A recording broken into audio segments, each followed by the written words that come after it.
It started with a knock on the door, a loud, demanding knock that echoed through the quiet neighborhood.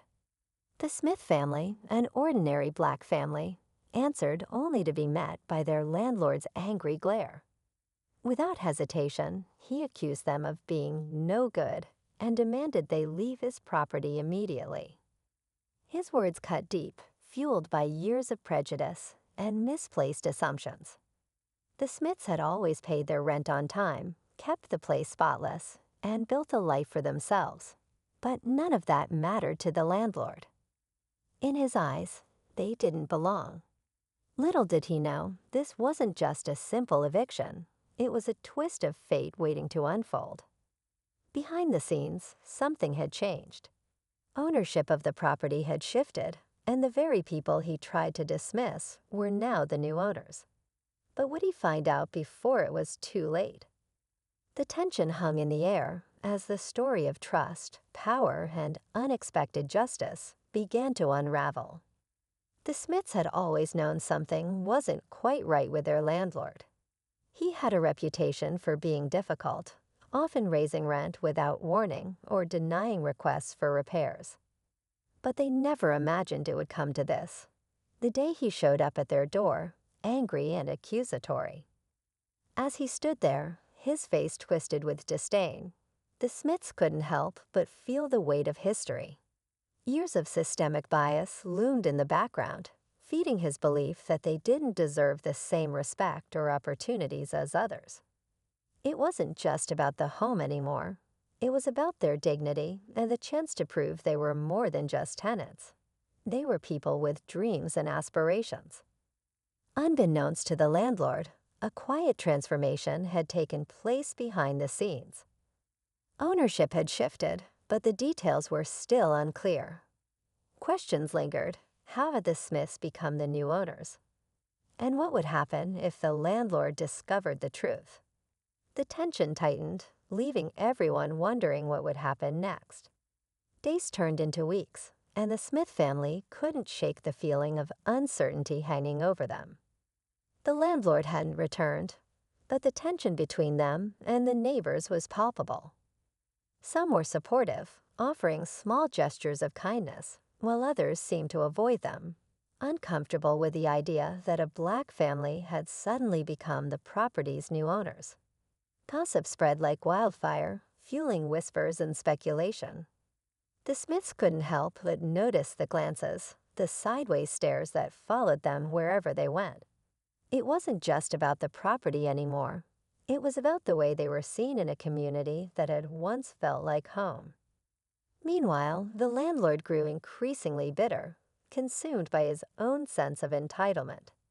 He couldn't understand how things had slipped through his grasp, how he had lost control over the very property he had once claimed to own. His pride and prejudice made it difficult for him to accept what had happened. Calls to his lawyer only fueled his frustration, as legal documents confirmed the transfer of ownership. Still, he clung to the belief that somehow he could reclaim what he had lost. The Smiths, on the other hand, were busy trying to make sense of their newfound position. They weren't just homeowners now. They were representatives of a community that still carried the weight of centuries-old struggles. The pressure to succeed wasn't just about keeping the house, but about proving that they deserved it, that they were capable of holding on to something many had dismissed them from before. Their kids, too, felt the shift. They were too young to fully grasp the conflict, but they could sense the unease in the air. The Smiths worked harder than ever, keeping up with repairs, fighting off doubts, and striving to carve out their place in a space that had once been someone else's. In the quiet moments, the family wondered if they would ever escape the shadows of what had happened. Would the landlord come back, continue to fight them for control? Or would they have to endure the judgment of a community that still seemed hesitant to accept them? The uncertainty became their constant companion, as they fought not just to keep the home, but to reclaim their sense of dignity and worth in a world that often failed to see them as equals. Late one night, the Smiths were startled by the sound of a car pulling up outside. It wasn't the landlord's usual beat-up set-in, but something newer, more polished. The headlights flashed through the window, illuminating the darkened street. Everyone in the house froze, their hearts pounding. They exchanged silent glances, wondering if this was the moment they'd been dreading. The footsteps on the porch were deliberate, heavy, almost deliberate. The doorbell rang, sharp and insistent. The tension in the air thickened, as if the whole world had come to a standstill. Some neighbors avoided them entirely, while others couldn't help but speculate about what might happen next. Rumors flew. Some believed the landlord was trying to reclaim what he had lost, while others whispered about legal battles and lengthy court fights. The Smiths, however, had no idea what to expect. They only knew they couldn't afford to be blindsided by whatever was coming. The stakes felt higher than ever, and the questions piled up without answers. Would the landlord give up quietly?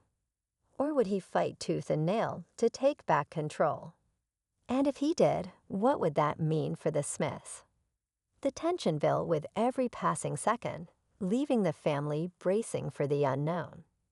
Just when the Smiths thought they were prepared for whatever might come, another twist unfolded that shook their world. As the doorbell rang again, the sound of tires screeching filled the night air. A second car pulled up, its headlights cutting through the darkness like beacons of uncertainty. This wasn't a coincidence. It felt orchestrated, planned. The tension was now unbearable, as if the entire neighborhood had become a stage for a confrontation they couldn't escape. From inside the house, the family watched the driveway, their eyes wide with fear and confusion. They couldn't ignore the unease spreading through their bones. Something wasn't right. Two cars, two strangers. The landlord was no longer the only player in this silent, escalating war. The doorbell rang again, and this time it wasn't just knocking. They could hear voices outside, muffled but growing louder. Suddenly, the quiet of the night was shattered by the distinct sound of footsteps on the porch, this time more urgent, more aggressive. The Smiths could feel the pounding of their own hearts in their ears. Who were these people? Why were they here? The questions raced through their minds as the silence gave way to the tension that had now spiraled beyond anything they had anticipated. The door flew open with a force that made the entire house shake. The Smiths held their breath, staring at the figure standing in the doorway. It wasn't the landlord they'd been expecting, at least, not the landlord they knew. The man who stood before them was older, his face hardened, his eyes cold.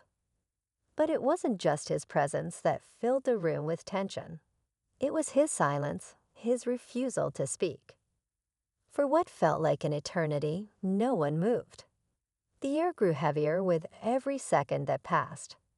Then suddenly, the older man stepped forward, his voice low but steady. "This isn't about the house anymore," he said, his words cutting through the silence like a blade. "It's about who you are." The Smiths were stunned. Who was this man? What did he mean?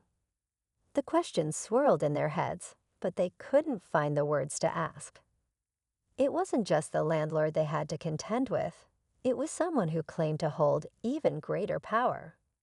A man they didn't know existed, someone who had been pulling the strings all along. The stakes had never been higher, and the Smiths knew they were now fighting not just for their home, but for their very future. In the days that followed, the Smiths struggled to piece together the truth. The older man revealed himself as the original owner, the one who had sold the property years ago. His absence had allowed the landlord to seize control, but now things had shifted again. The new ownership brought unexpected challenges, but also unexpected strength. Through it all, the Smiths remained resilient. They discovered not just their right to the home, but their determination to reclaim what had been taken from them. The neighbors who had once avoided them began to see beyond the surface, offering support and understanding. Slowly, the community began to change, fostering a sense of belonging the Smiths had longed for. The landlord, now out of options, vanished into the background, his control over the property slipping away. In the end, the Smiths learned that the real power wasn't just in ownership. It was in standing together, rising above adversity, and embracing their place in the world. The story wasn't just about a house anymore. It was about the fight for dignity, the importance of resilience, and the belief that no one's worth should ever be defined by the color of their skin.